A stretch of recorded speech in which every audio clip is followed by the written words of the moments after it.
our series on the Great Discourse. We are going to look at today man, whose image does he bear? Whose image does he bear? Because there is always this illusion and condition that man has the image of God. Man has the image of God, and the inhabitants of the surface of the earth, they have the image of God. But we are going to go to the scriptures to understand whose image man bears. Genesis chapter 1 verse 27 says, "So God created man in his own image. In the image of God created he him, male and female. In the image of God." So the original creation of man in the Garden of Eden that we established, that is in Africa, the original image of man was the image of God. God created man. God molded the sun. God created man and breathed upon him. And so what man had was a direct image of God. Direct image of God. And that image of God was image that is divine. Now man was not created to be like the angels, because angels don't have body, but God has a level of creation. So angels have their own level and man has his own level. Man, the only difference with man is that man has physical body apart from the spirit that is given to God. But that image we are going to see. So originally man had the image of God, but we are going to see what happened to that image. Genesis chapter 5 verse 3. Verse 3. "And Adam lived 130 years and begat a son in his own image, in his own likeness, after his image."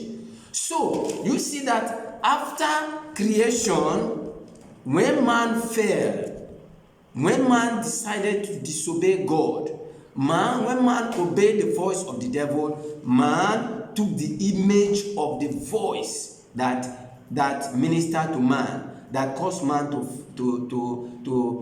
fall. And that image was the image of the devil, because man decided to listen to the devil rather than the one who created him, and rather than the one who put his spirit in him. And so from that time, man's image was battered. Man no longer took the image of God, and that was why God drove man out of the Garden of Eden, because man no longer had the image of God. Man no longer had the likeness of God.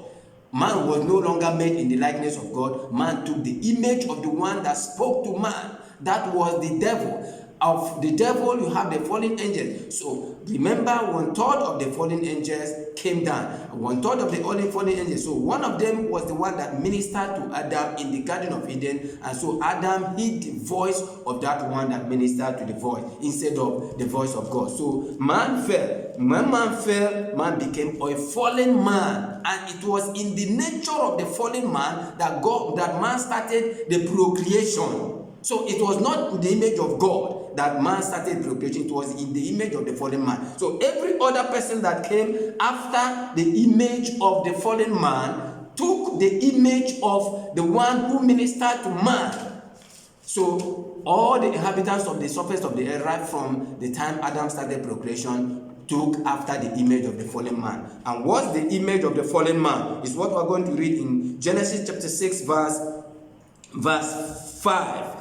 "And God saw that the wickedness of man was great in the earth, and that every imagination of the thoughts of his heart was only evil continually. And he repented the Lord that he had made man on the earth." He repented the Lord that he had made man on the earth, and that it grieved him at his heart. You see what happened? Because man took the wickedness of man increased gradually, because the one who influenced him was evil. The evil one, that's the devil. And so man became so evil and continued the procreation. So every other person that came after the fall of man, all the inhabitants of the surface of the earth, there should be no illusion, there should be no deception. Everybody took the image of the fallen man. And what's the image of the fallen man? Evil. What's the image of the fallen man?